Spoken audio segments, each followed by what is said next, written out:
Hi guys, welcome to the Classes Corner. I'm Kat, and this week I'm going to talk about physical artefacts and literary sources in the perceptions of the ancient world as reference to the British Museum. Now, I went to the British Museum last weekend for a sort of birthday trip because I'm nerdy and I like going to museums. And basically, while I was there, I got a really good impression of the physicality of the evidence of the ancient world. Now, I've been to the British Museum twice now. I went in my first year of university with my course, and at that time we went to the archives of the British Museum, so the level, the sort of more basement-ish level, the lower levels, which aren't accessible to the public. Now, I don't know if you know this, but museums in general have about 10% of the things that are actually in the building accessible to the public. So the things that you see while you walk around a museum are about 10% of what the museum actually has. 90% of it will be in other rooms, in storage, being studied. So in terms of an academic institution, they are very large when it comes to how much they actually have of the ancient world, or of whatever the museum is actually about. So it might be about, if it's a geological museum, lots of the rocks are going to be behind the scenes. If it's a recorded history museum like the British Museum, then a lot of it is going to also be behind the scenes. And when it comes to museums, a large aspect of the use of museums is as an educational tool to the public, being able to display artefacts from periods in history or from regions of history. The British Museum is obviously one of the largest. It's one of the largest in the UK, and it has an immense ancient Greek and Roman section, which I obviously absolutely love. It also has other exhibits. It has a fantastic Assyrian one, so Mesopotamian. It has amazing Egyptian sections. It has sections from Africa and Central America and North American history, Australian history. So it has quite a lot of Japanese history as well at the moment, well, from at the time I'm filming this anyway. So it does have an amazing collection of artefacts. And when you're studying ancient history specifically, especially in classics, which obviously I study, there is the element of separation between literary sources and physical sources. When you study, at least in my experience, at least initially, when you study the ancient world, especially of Greek and Rome, there seems to be this difference between people who are like, well, I'm going to study the history and just the facts and none of the literature because, oh, what do I need this poetry stuff for? And then you have the people who are like, well, I don't need the fact, I don't want to learn about the Corn Laws and Augustan references, and like, I don't need to learn the military stuff and history stuff and the law stuff if I'm studying the poetry and the literature and the plays and that sort of thing. And then you have a third section, it's like, well, I'm studying the artifacts, I'm studying the pottery and the physical buildings and bodies and things left behind. I don't need to know about the literary. And you kind of get this almost a sense of separation between the disciplines of ancient study, and really that's not useful.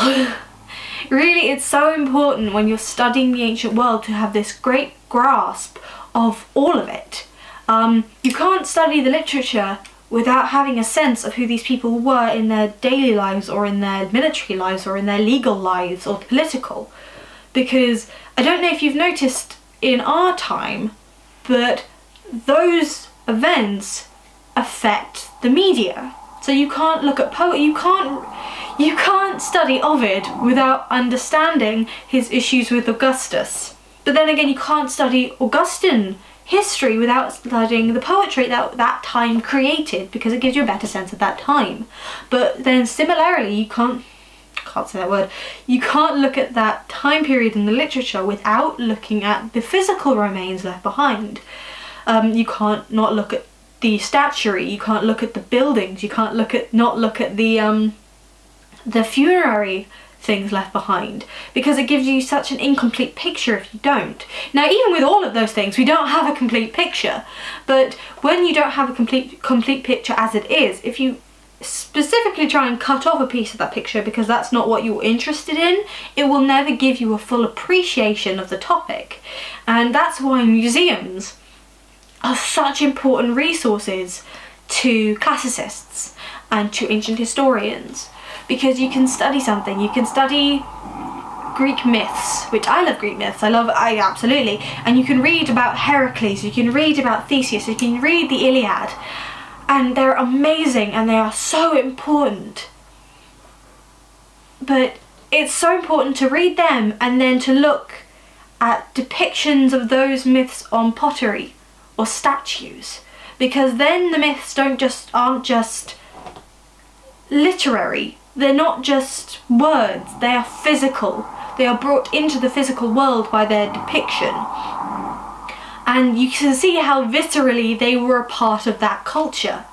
You can study Augustus, and you can read Horace, and you can read the Res Augustae, and you can read Julius Caesar's works, and you can read, I know the Julius Caesar before that, whatever, but you can read those works, but until you see a statue of Augustus, and you see his face, and you see the depiction of it, and then you see the Roman, you see the Latin inscribed on funerary aspects, and you can see that world, then you're not going to get a picture of the Roman world as it was.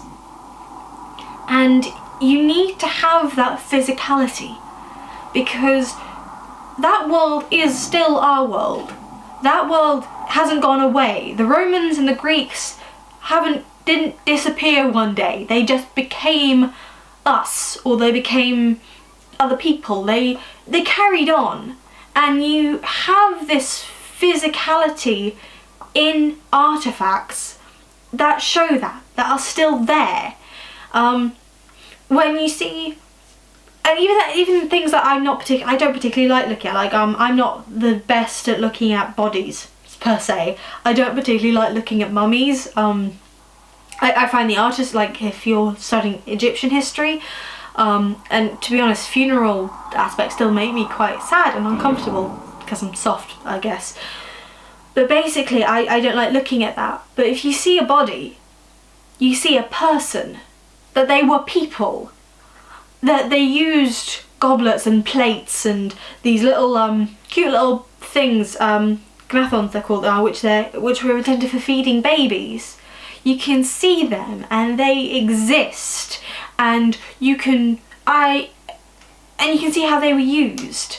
Like, these were things that people used and people had, and I love literature more than anything, to be honest. Like, I love my books and I love studying what people wrote and how people saw the world, and particularly if I have the chance to study something in the original language. My Greek and Latin, not so great, but still I try. And it's through the language that you really get to see a culture, how they think.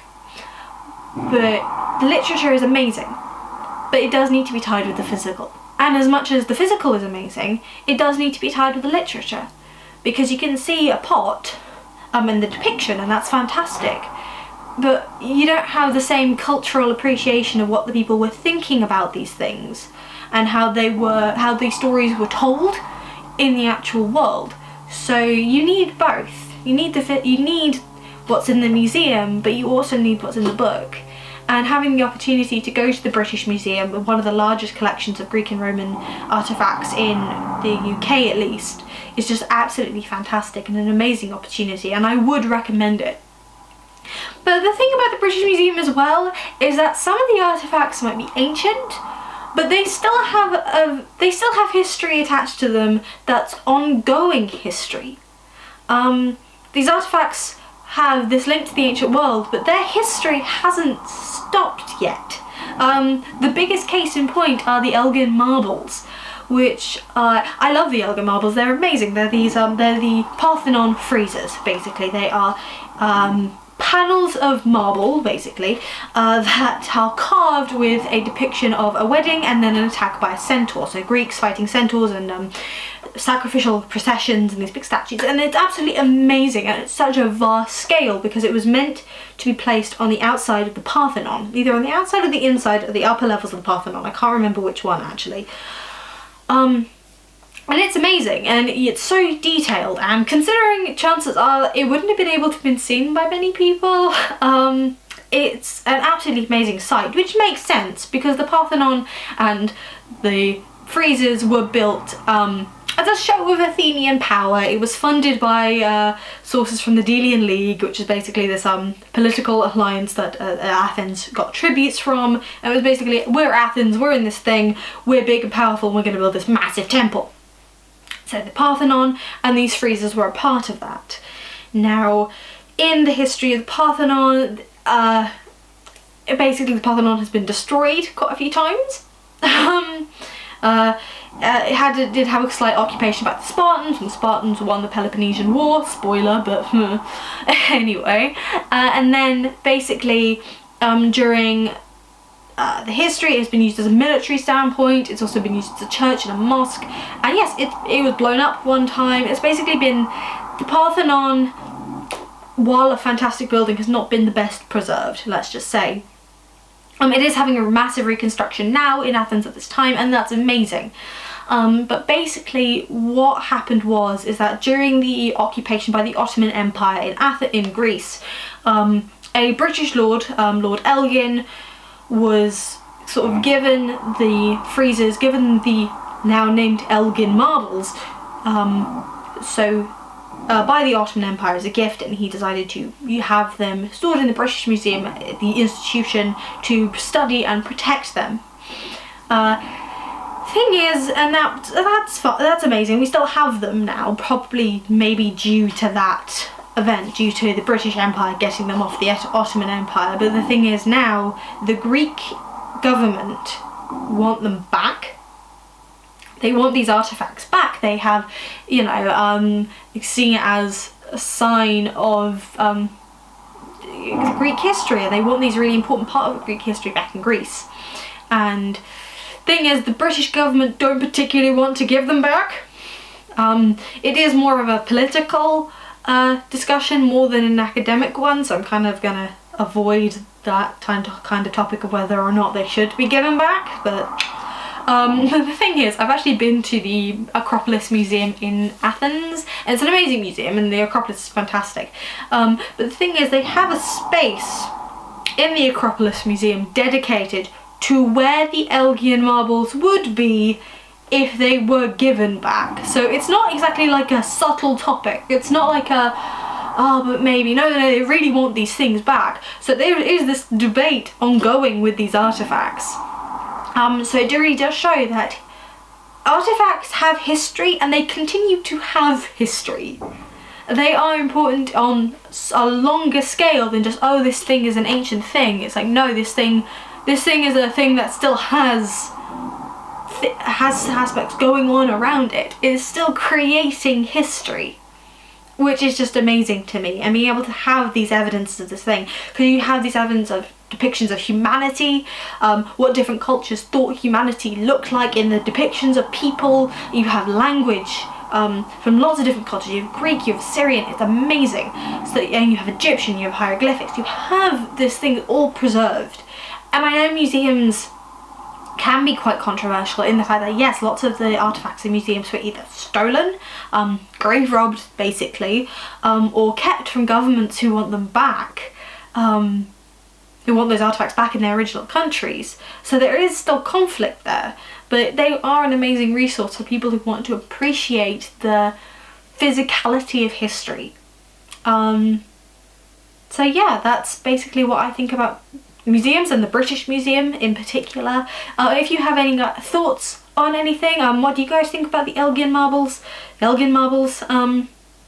And if you like this video, please like, share and subscribe, and I will be back with next week with something probably a little bit more literary. So I'll see you then. Bye guys.